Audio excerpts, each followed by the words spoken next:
In the quiet farmland stretches of Frio County, Texas, a convicted murderer defied the system meant to keep him locked away forever. His name is Jose Bustos-Diaz, a man whose violent past already made him dangerous, but whose escape turned him into one of the most elusive fugitives in modern Texas history. He wasn't just another inmate. He was a killer serving a 35-year sentence for murder, a man authorities had every reason to believe belonged behind bars for the rest of his life. But Jose Bustos-Diaz had other plans. One fateful day, he slipped free from custody, vanishing into the shadows and leaving behind a stunned justice system. In a matter of hours, a man who was supposed to be tightly secured within the walls of the Texas Department of Criminal Justice was gone, and with him, the fragile sense of closure his victims' families once held. His escape wasn't a random stroke of luck. Bustos-Diaz wasn't just running from punishment. He was running toward a dark future that still haunts investigators to this day. What made his story even more chilling was what happened after his escape. Bustos-Diaz quickly became the prime suspect in a second murder. One killing had already defined him, but the suspicion of another revealed a man who seemed incapable of stopping his spiral of violence. Every step of freedom came at the cost of safety for those around him. Authorities have painted a clear picture of who Jose Bustos-Diaz is and what he looks like. His face is scarred by acne, his skin marked with tattoos that read like a personal diary. A heart tattoo with a cross is inked on his left hand.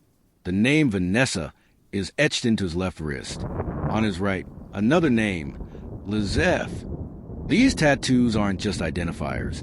They're clues, fragments of a personal history that investigators hope might one day betray his hiding place. But even with these distinct marks, Bustos-Diaz is proven remarkably difficult to track.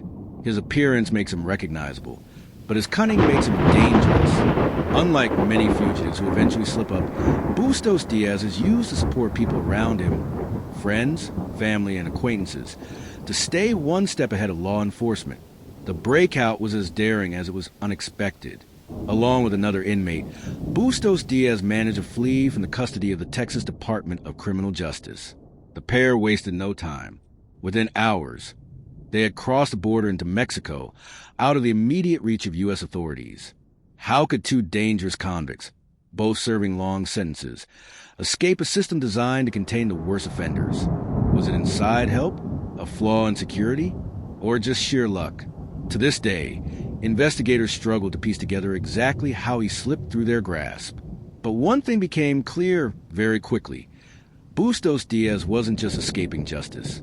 He was running toward new violence. Once in Mexico, authorities began to connect him with another killing, making him not just a fugitive, but a murder suspect all over again.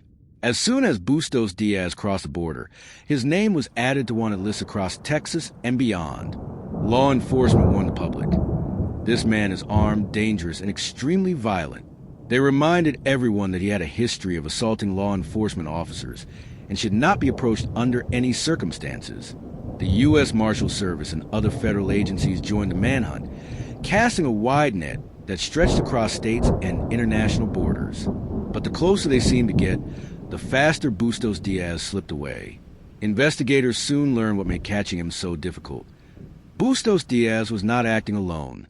Authorities believe he is being assisted by friends and family in the United States, people who provide him with resources, shelter, and money.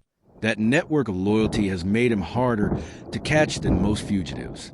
And so, year after year, the chase has dragged on. Leads have come in. Sightings have been reported. But so far, Jose Bustos-Diaz has managed to stay just beyond the reach of the law. The situation became so dire that authorities added another incentive to the hunt. They placed a reward of up to $25,000 for information leading directly to the capture of Jose Bustos-Diaz. The message was clear. Someone out there knows where he is, and someone's loyalty could be bought by the promise of cash. The reward announcement lit a fire under the investigation. It put Bustos-Diaz's name in headlines, circulated his photo on posters, and reminded the public that even fugitives who think they're safe can be betrayed. To this day, that reward remains in place, a standing offer for anyone willing to come forward with the truth. But here lies the great mystery. How does a man with such recognizable tattoos, a violent history, and a face marred with scars manage to stay hidden? Why haven't the promises of cash and justice been enough to crack the wall of silence surrounding him? And just how deep does his network of support run? Investigators know this much. Fugitives rarely last long without help. Bustos Diaz may be surviving with the aid of family members or trusted allies, possibly moving between safe houses in Mexico while still relying on contacts within the United States. The deeper question is this: how far are these helpers willing to go? Protecting a man convicted of murder, suspected in another killing, and wanted for years is no small crime. And yet, their loyalty to him, whether through fear, blood ties, or misguided trust, continues to shield him.